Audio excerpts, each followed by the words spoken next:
नमस्कार दर्शकों, मैं फ़िलहाल सापे बस्ती में हूँ। सापे बस्ती से न्यूज़ बना के मैं यहाँ रास्ता में पैदल आ रहे थे तो एक व्यक्ति मिला और इनसे थोड़ा सा पूछताछ किया तो पता चला कि ये वहाँ के मिली गांव के गुरुजी है, टीचर है, शिक्षक है। यहाँ से वो पैदल जा कर के वहाँ पे बच्चों को पढ़ाते हैं, शिक्षा देते हैं। और सुनने को ये आया कि इनके जो शिक्षार्थी है बहुत टैलेंट है करके सुनने को आया। और सर, आप मिली जाने के लिए कैसे, कहाँ से आते हैं आप?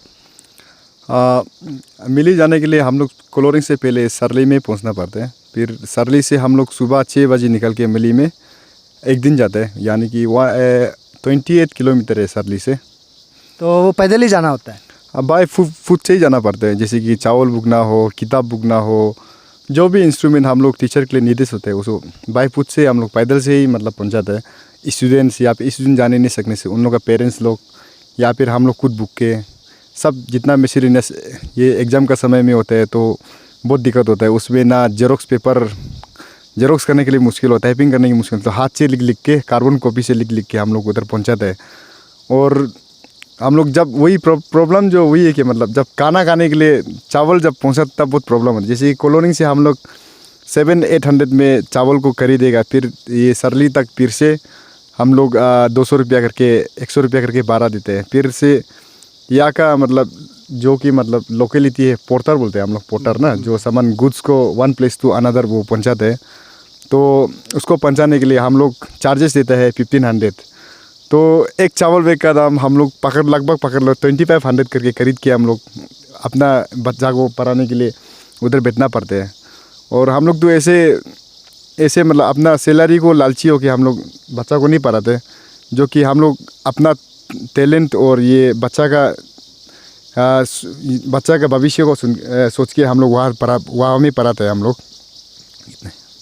और आपके स्कूल में क्या क्या इश्यूज़ है? मेरा स्कूल में तो इश्यूज़ तो बहुत कुछ है, जैसे कि मान लो इतना बिल्डिंग का इंफ्रास्ट्रक्चर भी इतना खास नहीं है। तो और हमारा आईसी आनंद सर है, मिली आनंद सर है वहाँ का आईसी जो, तो हम दोनों मिलके और बस्ती वालों ने कुछ डोनेट किया कार्ड वगैरह, तो हम लोग उसको टेबल्स एंड बेंचेस बना के तो बच्चा को वहाँ में पढ़ाया। तो वहाँ में 2 बिल्डिंग है, 2 बिल्डिंग में पूरा गंदा हो गया था। तो जब हमको वहाँ में पोस्टिंग नहीं हुआ था मतलब आनंद सर जो पूरा मैनेजमेंट करके पूरा मैनेज करके सब बेंचेस डेस्क सबको मैनेज करके उन लोग अच्छा से प्रिपरेशन किया ना। एकोमोडेशन स्कूल का जो पेंटिंग करना हो, जहाँ में ख़राब हो गया था उसको रिपेयरिंग किए हैं। तो उस समय में मतलब वहाँ का जो कि पोल्यूशन का CO सर भी था, तो वो दोनों ने मिलके और बस्ती वाला पूरा मिलके स्कूल को सफा किया। यानी सरकार का तरफ से कुछ स्कीम्स वगैरह रिपेयरिंग के लिए, बेंच डेस्क के लिए नहीं दिया?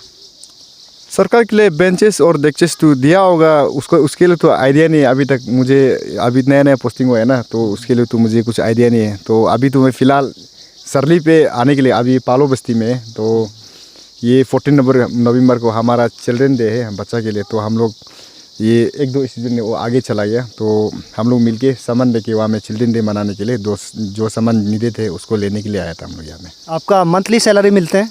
मंथली सैलरी तो अभी तक तो नहीं मिला है। नहीं मिले हैं। तो ये है इशूज़ टीचर का। कहते हैं कबीरदास जी, गुरु गोविंद दऊ करे काके लागू पाए, बलिहारी गुरु आपकी जिन दियो गोविंद बताए।